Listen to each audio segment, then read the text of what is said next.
How to copy Discord profile link in mobile. First of all, click on Discord. After that, you will click on your profile.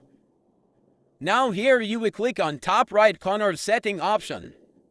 Now you will simply scroll. Here you will see advanced. Simply click on advanced. Now you will see developer mode.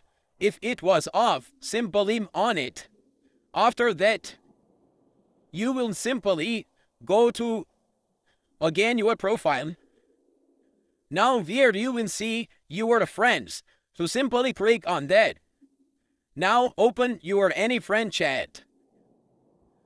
After that, scroll. Now here you will see your profile pic.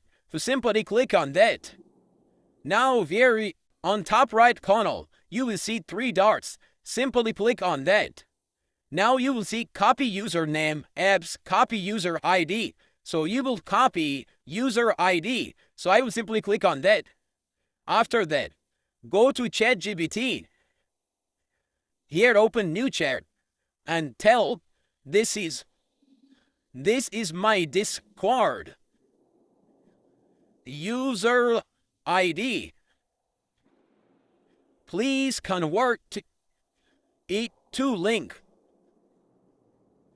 After that, ChatGPT will give you link of your profile. Simply copy that, and you can use that link and share it to anyone. Thanks for watching.